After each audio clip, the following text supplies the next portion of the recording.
पिछले कुछ महीनों से सूबा सिंध में बड़ी शिद्दत से प्रोटेस्ट हो रहा है। सिंध की तकरीबन सारी पॉलिटिकल पार्टीज़, सिंध की अवाम, लाखों की तादाद में सिंध के हर एक शहर में इन प्रोटेस्ट में शामिल हैं। मेन स्ट्रीम मीडिया पे ज़्यादा कवरेज आपको नहीं मिलेगी, सोशल मीडिया के ज़रिए आपको अब तक अंदाज़ा हो चुका होगा इन प्रोटेस्ट का। वजह क्या है?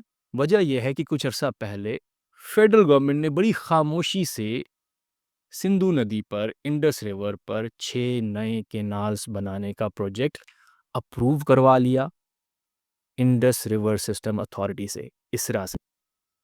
और इन्हीं प्रोजेक्ट्स को लेके ये प्रोटेस्ट हो रहे हैं। सिंध की आवाम को, सिंध की गवर्नमेंट को, सिंध के पॉलिटिशियंस को, सिंध से मोहब्बत करने वाले लोगों को इन नए कैनाल्स पे एतराज़ है। और ये कैनाल्स क्यों बनाए जा रहे हैं? पाकिस्तान में green Pakistan initiative programme launch किया गया कुछ अर्सा पहले, जिसके तहत पाकिस्तान को ग्रीन करना है। कहाँ से ग्रीन करना है? जहाँ पे ज़मीन बंजर है। तकरीबन 15 लाख एकड़ बंजर ज़मीन को फर्टाइल करना है ग्रीन पाकिस्तान इनिशिएटिव के ज़रिए। और ज़मीन को बंजर करने के लिए पानी की ज़रूरत होगी, और पानी कैसे पहुँचाया जाएगा? कैनाल्स बना के। और ये 15 लाख एकड़ ज़मीन कौन सी? ज़्यादातर साउथ पंजाब की ज़मीन, कुछ हिस्सा सिंध का, कुछ हिस्सा बलूचिस्तान का। और पंजाब में भी कौन सी ज़मीन? एक रेगिस्तान को फर्टाइल बनाना है। अब ये मैप देखें ज़रा। ये मैप है जी इंडस रिवर सिस्टम का। पाकिस्तान की लाइफलाइन है ये रिवर। अच्छा, ये इंडस रिवर है, ये सतलज रिवर है, और ये साउथ पंजाब का वो हिस्सा है जहाँ पे पानी पहुँचाना है, जिसे फर्टाइल करना है। इंडस रिवर से कैनाल्स बनाए जाएंगे, सतलज से कैनाल्स बनाए जाएंगे, और इन कैनाल से पानी तकरीबन 12 लाख एकड़ के इस एरिया को, चोलिस्तान डेजर्ट के इस एरिया को फर्टाइल बनाने के लिए पहुंचाया जाएगा। ये वो पानी है जो सिंध की तरफ जाना है, और उसको, उस वाटर फ्लो को डाइवर्ट करके इस बंजर ज़मीन पे पहुंचाया जाएगा, इसको फर्टाइल करने के लिए, जिस पे सिंध को एतराज़ है। और कहा यह जा रहा है कि ये ग्रीन पाकिस्तान इनिशिएटिव है, ये पाकिस्तान की इकॉनमी को बूस्ट देगा, क्योंकि क्रॉप जो है, फसल जो है वहाँ पे हम उगाएंगे, जहाँ पे नहीं उगती, तो फिर पाकिस्तान की इकॉनमी ग्रो होगी, इन्वेस्टमेंट आएगी, और ब्ला ब्ला ब्ला ये कहा जा रहा है। और ये कैसे किया जाएगा? पाकिस्तान की आर्मी करेगी।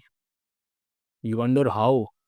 जिनका काम फाइट करना है वो फार्मिंग कैसे करेंगे? बिल्कुल करेंगे, क्योंकि उन्होंने, पाकिस्तान आर्मी ने, द ग्रीन कॉरपोरेट इनिशिएटिव एक कंपनी लॉन्च की है, प्राइवेट कंपनी है, जिसको ये सारी ज़मीन दी गई है। और यही कंपनी आगे इस ज़मीन को बिजनेसमैन्स को लीज़ करती रहेगी। 5,000 एकड़ एक को दे दिया, 10,000 एकड़ किसी को दे दिया, और इस कॉरपोरेट फार्मिंग के ज़रिए इस बंजर ज़मीन को फर्टाइल बनाया जाएगा, जिस पे सिंध को एतराज़ है, क्योंकि कैनाल्स बनाए जा रहे हैं इस ज़मीन को आबाद करने के लिए।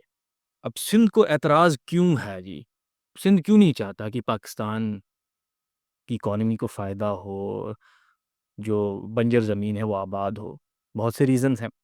सबसे पहला रीज़न, सिंध का सीएम, सिंध के लोग, सिंध की असेंबली इन कैनाल्स के प्रोजेक्ट्स को रिजेक्ट कर चुके हैं। क्यों? सबसे पहले सिंध के लोग मानते हैं कि ये कैनाल प्रोजेक्ट इलीगल है, गैर कानूनी है, क्योंकि इस प्रोजेक्ट को काउंसिल ऑफ कॉमन इंटरेस्ट से, सीसीआई से, इस इदारे से अप्रूव नहीं करवाया गया। देखिए 1973 में जब हमने एक्सपीरियंस कर लिया था कि पाकिस्तान का एक हिस्सा, बांग्लादेश जो आज के टाइम में है, वो पाकिस्तान से टूट गया था, तो एक इदारा बनाया गया था यहाँ पे, काउंसिल ऑफ कॉमन इंटरेस्ट। ये एक कॉन्स्टिट्यूशनल बॉडी है। इसका काम ये है कि कोई भी अगर डिस्प्यूट है फेडरल गवर्नमेंट या प्रोविंसेस के बीच, उन डिस्प्यूट्स को रिजॉल्व किया जाए। किसी रिसोर्स को शेयर करने के ऊपर कोई डिस्प्यूट है तो उसको रिजॉल्व किया जाए। और कोई भी ऐसा प्रोजेक्ट है जिसका असर सारे प्रोविंसेस पे होना है, तो उसको सबकी कंसेंसस से आगे बढ़ाया जाए। सो इस कैनाल के प्रोजेक्ट्स को इस सीसीआई के इदारे से अप्रूवल लेना लाजमी था, यहाँ से गुजरना लाजमी था, जिसको इन्होंने, फेडरल गवर्नमेंट ने बाईपास किया है। तो इसीलिए ये प्रोजेक्ट सिंध के नज़दीक इलीगल है। देखिए पाकिस्तान एक कमिंग टुगेदर फेडरेशन है। ये फेडरेशन वो वाली फेडरेशन होती है जिसमें प्रोविंसेस मिल के एक मुल्क बनाते हैं, और ऐसे में आपने नेशनल लेवल के कोई प्रोजेक्ट्स हैं तो उनका फैसला सबके कंसेंसस से लेना होता है। सो इस केस में ये फैसला यूनिलेटरली लिया गया है, फेडरल गवर्नमेंट की तरफ से लिया गया है, इसीलिए सिंध को एतराज़ है और सिंध के नज़दीक ये प्रोजेक्ट्स इलीगल हैं, अनकॉन्स्टिट्यूशनल हैं। उसके अलावा ये कैनाल्स का प्रोजेक्ट 1991 वाटर अकॉर्ड की भी वायलेशन है सिंध के नज़दीक।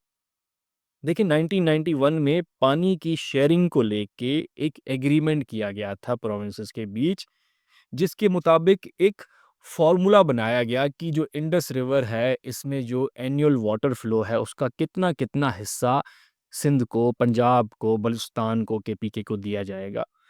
तो उस पे तय ये हुआ था कि जो एनुअल तकरीबन 117 मिलियन एकड़ फीट का वाटर फ्लो है उसमें से पंजाब को 55.97 एमएएफ पानी दिया जाएगा, सिंध को 48.76 एमएएफ मिलियन एकड़ फीट पानी दिया जाएगा, केपीके को 8.78, बलूचिस्तान को 3.87।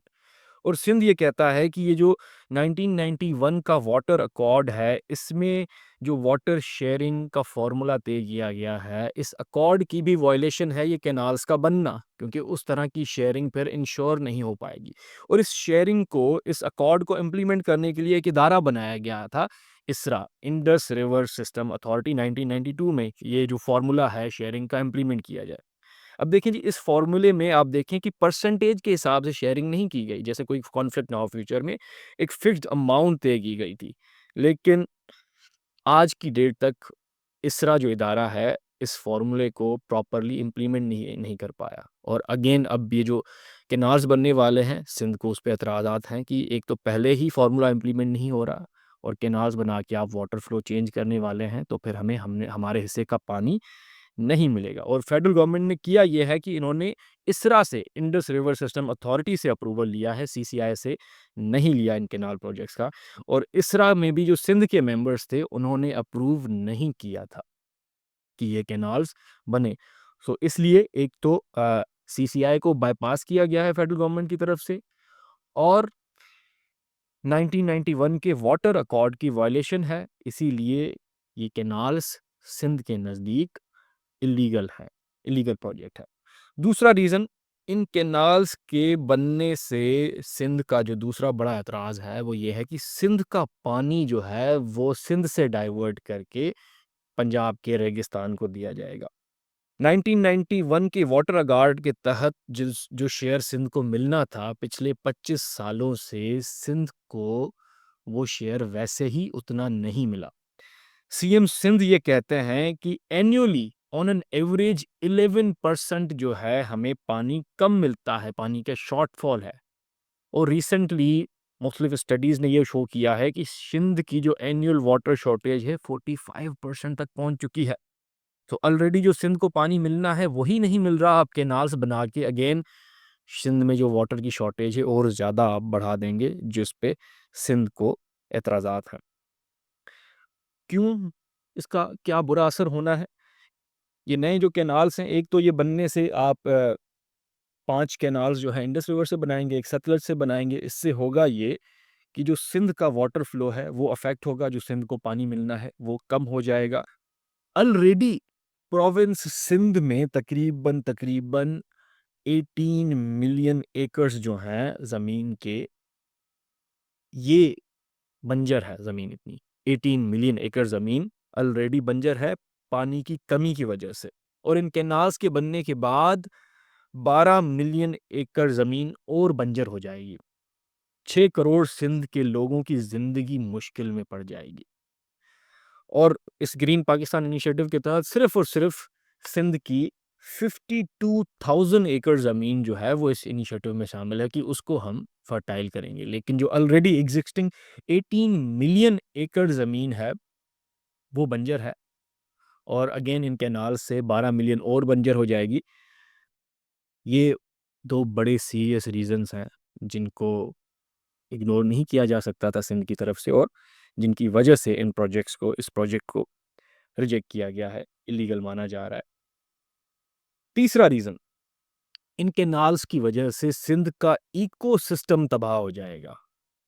ऑलरेडी जो सिंध में वाटर टेबल है, पानी की जो अवेलेबिलिटी होती है ज़मीन में, वो वाटर टेबल नीचे जा रहा है। लेकिन जब फ्लो ही रिवर्स में कम हो जाएगा तो और ज़्यादा वाटर टेबल नीचे चले जाएगा। सिंध का जो ये डेल्टा का रीजन है ना, जहाँ पे ये इंडस रिवर समंदर के साथ मिलती है, तो ये वाला जो रीजन है, इसको पानी का फ्लो ज़्यादा चाहिए होता है, क्योंकि पानी का फ्लो इसलिए इम्पोर्टेंट होता है कि समंदर है यहाँ पे, कोस्टल रीजन है, तो पानी का फ्लो प्रेशर क्रिएट करता है समंदर को पीछे धकेलने के लिए। अगर पानी का फ्लो कम होता है तो समंदर आगे बढ़ जाता है। पानी का फ्लो कम होता है तो जो ज़मीन में सैलिनिटी है, जो नमक की मिकदार है, वो बढ़ जाती है, जिसकी वजह से आपके जो फॉरेस्ट है वो ख़राब होते हैं, डिफ़ॉरेस्टेशन हो जाती है। और सिंध में ये जो इकोसिस्टम है, वो ख़राब इसलिए होगा क्योंकि फ्रेश वाटर की कमी हो जाएगी। डेल्टा रीजन, ये जो इंडस डेल्टा रीजन है, ये अफ़ेक्ट होगा। पानी में सैलिनिटी बढ़ने की वजह से डिफ़ॉरेस्टेशन बढ़ जाएगी। और फॉरेस्ट जो है बेसिकली इम्पोर्टेंट होते हैं आपके कोस्टल रीजन में जो नेचुरल डिज़ास्टर्स हैं उनको रोकने के लिए। तो फॉरेस्ट अगर आप तबाह कर देंगे तो इकोसिस्टम ही आपका ख़राब हो जाएगा। आपकी जो बैरियर है नेचुरल डिज़ास्टर्स के अगेंस्ट, वो बैरियर आप तोड़ देंगे। सो सिंध का पूरा इकोसिस्टम स्टैक पे है इन नए प्रोजेक्ट्स की वजह से। नंबर 4, सिंध का एग्रीकल्चर जो है वो तबाह हो जाएगा इन नए प्रोजेक्ट्स के बनने के बाद। 12 मिलियन एकड़ जब ज़मीन बंजर हो जाएगी, जो फर्टाइल है ऑलरेडी। क्यों बंजर होगी? क्योंकि आपने पंजाब के एक 1.2 मिलियन एकड़ के रीजन को आबाद करना है, सिंध के 12 मिलियन एकड़ ज़मीन को बर्बाद करके। तो ऐसे में सिंध की जो इकॉनमी है वो बहुत ज़्यादा अफेक्ट होगी। ऑलरेडी सिंध पाकिस्तान की जीडीपी में उतना कंट्रीब्यूट नहीं कर पाता एग्रीकल्चर के एस्पेक्ट में। अगर आप उसको और ज़्यादा ख़राब कर देंगे, ओवरऑल पाकिस्तान की जीडीपी अफेक्ट होगी। सिंध की जो ज़मीन है, ज़्यादातर सिंध में जो एग्रीकल्चर है, इंडस रिवर पे ही डिपेंड करता है। इससे जो पानी आता है, इसका फ़्लो ही आप कम कर देंगे तो फिर सिंध की जो एग्रीकल्चर सिस्टम है वो बहुत ज़्यादा ड्रास्टिकली अफेक्ट हो जाएगा। फसल बहुत ही कम होगेगी, फूड क्राइसिस पैदा हो जाएँगे।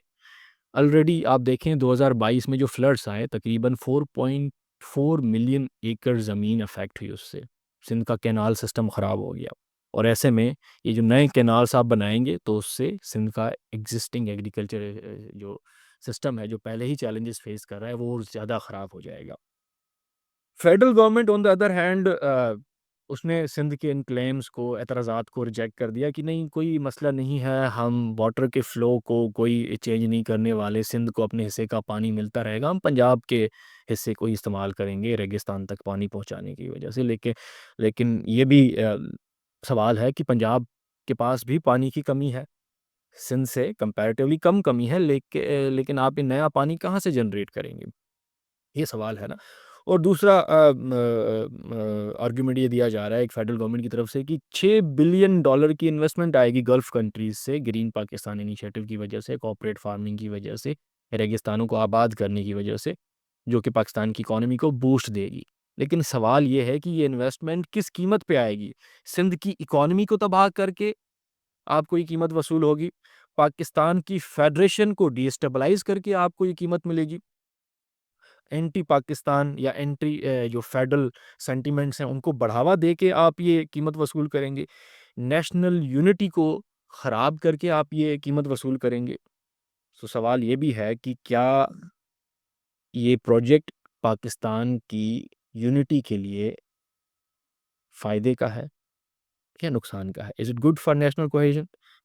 और ऐसे वक्त में जहाँ पे ऑलरेडी पाकिस्तान डोमेस्टिक और जियोपॉलिटिकल चैलेंजेस फेस कर रहा है, हम क्या इस तरह की किसी पॉलिटिकल चेंज को, इस तरह की पॉलिटिकल वेव को जो इन प्रोजेक्ट्स की वजह से पाकिस्तान में जन्म ले, उसको अफोर्ड कर सकते हैं? वे फॉरवर्ड ये है कि प्रोजेक्ट का अप्रूवल सीसीआई से करवाया जाए, जिसमें सिंध को जो पॉलिटिकल या टेक्निकल एतराज़ात हैं उनको कम करने के बाद ही कोई भी प्रोजेक्ट आगे लिया जाए। किससे होगा ये कि आप नेशनल यूनिटी को इंश्योर कर पाएंगे ऐसे वक्त में जहाँ पे पाकिस्तान ऑलरेडी टेररिज्म और एक्सट्रीमिज़म के चैलेंजेस फेस कर रहा है। बलूचिस्तान में, केबीए में, तो सिंध में एक नए चैलेंज को जन्म देने से पाकिस्तान की फेडरेशन ही अफेक्ट होगी। नेशनल कोहेजन को इंश्योर करना है तो कंसेंसस बिल्ड करना होगा सीसीआई के ज़रिए, क्योंकि देखिए प्रोग्रेस जिससे आपकी कंट्री में डिवाइड पैदा हो वो असली प्रोग्रेस नहीं होती। Progress that divides is no progress. पानी सिर्फ एक कमोडिटी नहीं है, पानी एक लाइफ लाइन है, पानी एक कनेक्टर है, पानी एक हेरिटेज है। सो जो प्रोजेक्ट पानी के नेचुरल फ्लो को डाइवर्ट कर दे, जिसमें कैनाल्स बनाए जाएं, तो उससे पाकिस्तान हो या कोई भी रीजन हो, उसकी लाइफलाइन अफेक्ट होगी, कनेक्शन लोगों का अफेक्ट होगा, नेशनल कोहेजन अफेक्ट होगी।